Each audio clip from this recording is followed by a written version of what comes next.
para muda dan para anak, salam jumpa kembali dalam kasih Kristus dalam renungan harian GKI Kuitang bersama saya Pendeta Linda Watiniman. Hari ini kita akan merenungkan firman Tuhan kembali yang diambil dari kitab Amsal pasal 3 ayat 5 sampai 6. Sebelum kita membaca Alkitab dan merenungkannya, mari berdoa terlebih dahulu. Ya Bapa, kami bersyukur karena Engkaulah selalu sumber kekuatan kami, sumber pengharapan kami, dan sumber pertolongan kami.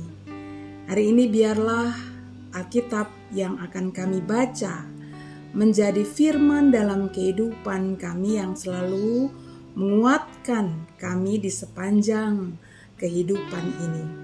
Di dalam nama Putramu Yesus Kristus kami berdoa. Amin. Inilah Amsal pasal 3 ayat 5 sampai 6 berbunyi demikian. Percayalah kepada Tuhan dengan segenap hatimu dan jangan bersandar pada pengertianmu sendiri. Dalam segala jalanmu tunduklah padanya dan ia akan meluruskan jalanmu. Demikianlah firman Tuhan. Berbahagialah kita yang suka mendengarnya dan yang memelihara dalam kehidupan sehari-hari. Sahabat Kristus, dalam kehidupan kita seringkali tak mengetahui kapan dan mengapa badai hidup melanda kita.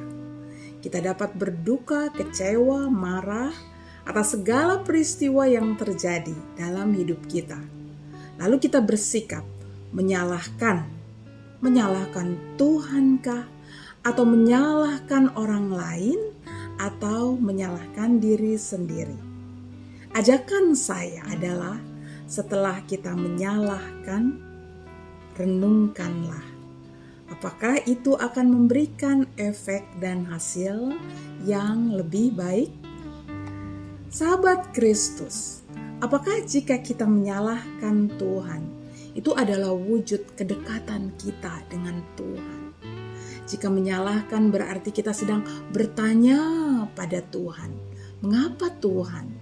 Karena kita tidak tahu lagi harus kemana bertanya.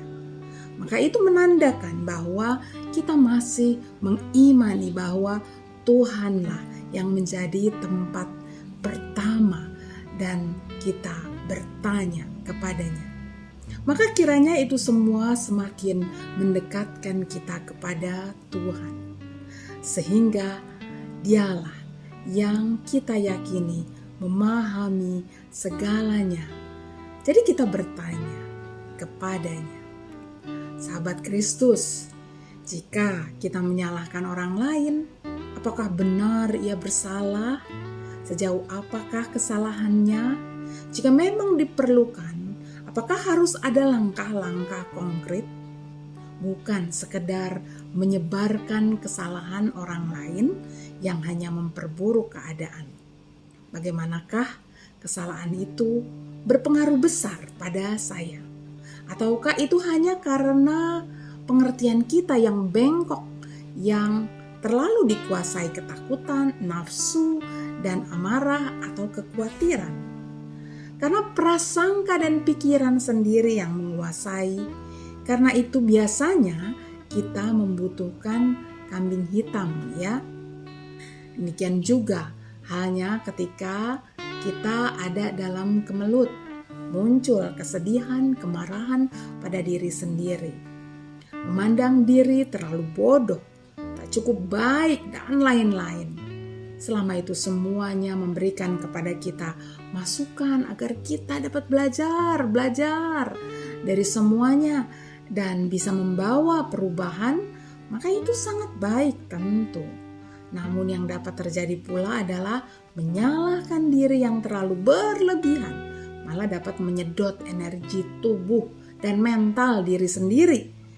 Dengan demikian, jika kita sudah keterlaluan menyalahkan diri sendiri yang malah membawa diri kita pada kerusakan atau keterpurukan yang berlebihan, maka kita harus berhati-hati. Mungkin saat itulah kita sedang membutuhkan tombol switch yang akan membuat kita menyadari lagi dengan sungguh tombol switch itu adalah datanglah pada Tuhan Allah. Sahabat Kristus, firman Tuhan dari Amsal 3 ayat 5-6 tadi menguatkan kita bahwa dalam segala keadaan yang tidak lagi dapat kita kendalikan, maka jangan pikul, jangan tanggung, jangan selesaikan sendirian. Maka dengan demikian kita sedang juga mau mempercayakan hidup kita ke dalam tangan kebesaran Tuhan. Walau sebenarnya penyerahan hidup kepada Tuhan itu mestinya tidak hanya pada saat badai saja ya, karena hidup kita sepenuhnya ada dalam kekuasaan Tuhan. Pikiran dan perasaan kita itu sangat terbatas Bapak Ibu, saudara-saudara, para muda dan para anak. Dan dikuasai oleh kondisi dan kemampuannya yang terbatas pula. Dalam keterbatasan itu, di mana perasaan dan pikiran dapat saja dikuasai oleh nafsu, kemarahan, juga kesedihan kita, sehingga kita menyebutnya bahwa kita memiliki pengertian yang terbatas. Maka di sanalah iman kita yang kita hadirkan ketika kita switch tadi, kiranya menghantar kita untuk memahami segala badai itu dengan penyerahan diri dan kepercayaan penuh kepada Tuhan Allah yang menguasai segalanya. Saat itu, pikiran kita dan perasaan kita dan juga sikap kita tundukkan kepada Dia. Lalu kita akan melakukan, memikirkan, dan berjuang untuk juga merasakan apa yang masih bisa kita usahakan, dan menyerahkan diri penuh kepada Allah dalam segala hal yang tidak bisa kita ubah itu. Jadi, kalau badai hidup melandamu, percayalah sepenuhnya kepada Tuhanmu. Tuhan menuntunmu. Percayalah. Mari berdoa. Ya Bapa, kami berdoa untuk setiap orang yang masih merasakan begitu beratnya badai hidup yang lalu. Atau kami juga berdoa untuk ketahanan dan kekuatan iman kami pada masa yang akan datang. Jika badai hidup datang, kalau boleh Tuhan, tidak ada semuanya itu, tetapi kami mau percayakan diri kami ke dalam tangan pengasihan-Mu, sumber kekuatan kami. Kami berdoa kiranya setiap orang yang masih mengalami kesedihan, kekhawatiran, kepahitan dipulihkan oleh Tuhan sendiri. Karena mereka mulai sekarang dan seterusnya akan bergantung dan mempercayakan diri kepada Tuhan yang kami sembah di dalam Yesus Kristus.